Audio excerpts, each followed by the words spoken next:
दर्शकों, मैं हूं ऐश्वर्या कपूर और आप देख रहे हैं मेरे साथ पूछता है भारत। शुरुआत ऐश्वर्या के एजेंडा से, और ऐश्वर्या के एजेंडा में दर्शकों बात करेंगे हम।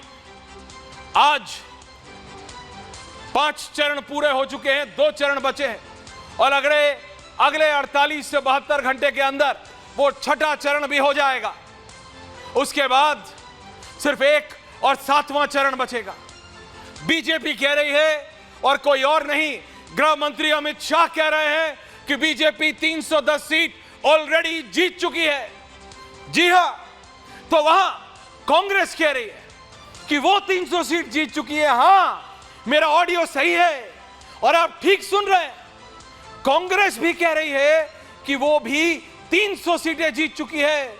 तो इतने सीटों पे तो इलेक्शन नहीं हुआ, इतने सीटों पे तो इलेक्शन नहीं हुआ दर्शकों, जिसपे ये बीजेपी और कांग्रेस के नेता मिलकर जीत का दावा कर रहे हैं। असलियत आपको पता है, किसे पता है? आपको, आपकी उंगली को पता है असलियत क्या है। The reality is in your finger. ये आपको मालूम है आपने किसको वोट दिया है। ये आपको मालूम है कि आपने मोदी की गारंटी को वोट दिया है या आपने राहुल के मैनिफेस्टो को वोट दिया है, या नोटा भी होता है।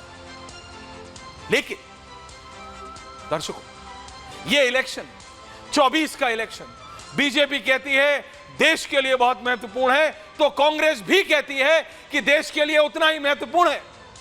नरेंद्र मोदी और राहुल गांधी। बीजेपी कहती है हमने 10 साल में जो बदलाव देश को आगे बढ़ाने के लिए, जो बदलाव पिछले 40 साल में कांग्रेस ने नहीं किए, उस सब को आगे बढ़ाने के लिए हमने किए हैं, इसलिए हमें ये 5 साल और चाहिए।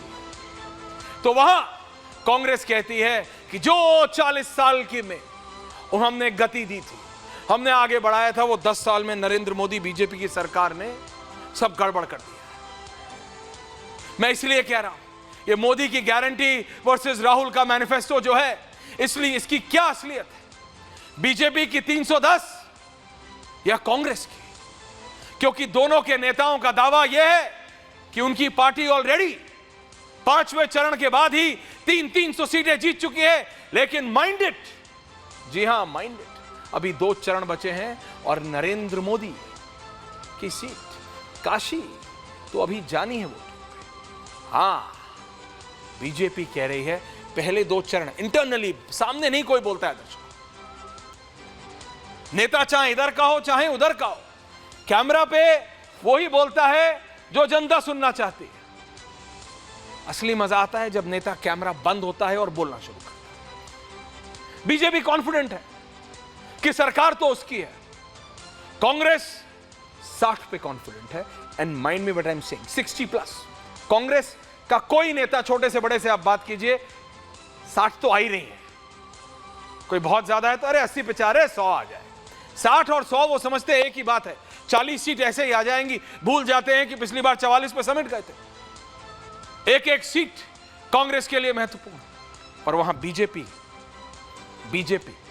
सरकार बनाना बीजेपी के लिए दिक्कत नहीं हो रही। बीजेपी के लिए जो दावा किया है 400 का, वो कैचअप करना, वहां तक पहुंचना, 370 का जो दावा प्रधानमंत्री द्वारा संसद के पटल में दिया गया था, उसको अचीव करना थोड़ा मुश्किल लग रहा है।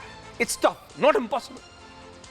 और वो इसलिए क्योंकि विपक्ष ने जिस तरह से इस इलेक्शन में आया, लेकिन सरकार तो बीजेपी के साथ बनी।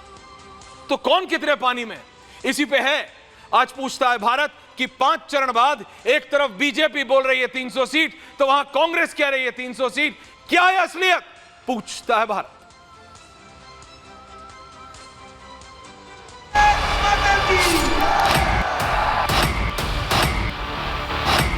এবার খেলাটা আমার হবে। हम 400 पार के लक्ष्य के साथ निकले थे और 4 चरण के चुनाव के बाद मैं विश्वास से कह सकता हूं कि हमारा अनुमान सही था, लेकिन हमारे अनुमान से ज्यादा जनता जनार्दन का संकल्प ज्यादा मजबूत था।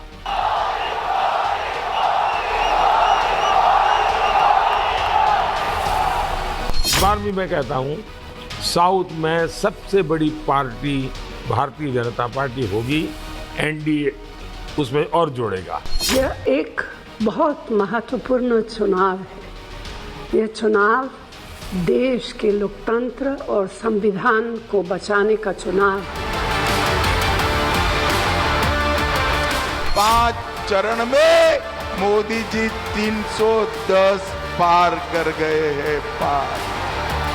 और ये जो इंडिया अलायंस है ना, इसका सुपड़ा साफ हो गया। पूछता है भारत, यहां पूछता है भारत, अरे भाई किसकी आ रही है 300 सीट? हर्षवर्धन जी, विनीत गोयनका जी, राजकुमार भाटी जी समाजवादी पार्टी से हैं, तो प्रेम शुक्ला भारतीय जनता पार्टी से, समाजवादी पार्टी से। मैंने गलती से बीजेपी बोल दिया क्या?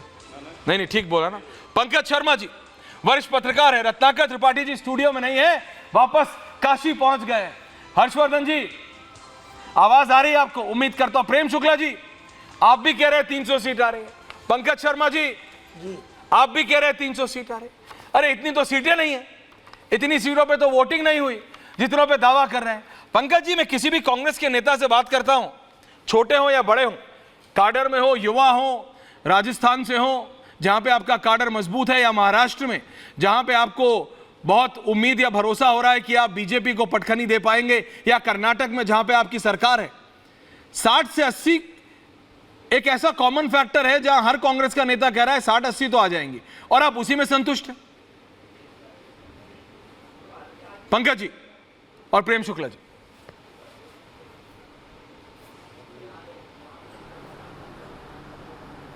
पंकज जी बोलिए। देखिए, मैं बार और कितनी बार कहूँ कि भारतीय जनता पार्टी को सरकार बनाने के लिए स्पष्ट बहुमत नहीं मिल रहा है। हर तरफ से जो जमीनी रिपोर्ट्स आ रही है उसके हिसाब से भारतीय जनता पार्टी अकेले। फिर आपसे निवेदन कर रहा हूं, आपने शायद अपना माइक पीछे की तरफ किया हुआ है, अगर आप अपना माइक आगे कर लें तो जी, वो दिखाई देगी तार, लेकिन कोई बात नहीं सर, वो ऑडियो क्लियर आएगा। थैंक यू जी, बोलिए सर। कैमरा पे है तो उसका एम्बियंस माइक ऑन है, उससे प्लीज रिक्वेस्ट कर लीजिए कि आपका बूम माइक ऑन कर देगा। थैंक यू सर जी, बोलिए। बूम माइक ऑन करोगे? जी सर, बोलिए। हाँ, तो मैं ये कह रहा हूँ कि भारतीय जनता पार्टी इस समय बहुत ही चिंता के दौर से गुजर रही है। जिस तरह का भारतीय जनता पार्टी के सारे शीर्ष नेताओं की भाषा हो गई है चुनाव में जी, और जिस तरह सांप्रदायिक कार्ड खुलकर खेला जा रहा है, उससे ये साफ हो गया है कि बहुत हताशा है, बहुत निराशा है। सरकार बनाना भारतीय जनता पार्टी के लिए बहुत मुश्किल है। विपक्ष की सरकार बनने के आसार हर दिन के साथ तेज होते जा रहे हैं। अब ये जो सब खेल चल रहा है कि एक आंकड़ा आता है मतलब जी।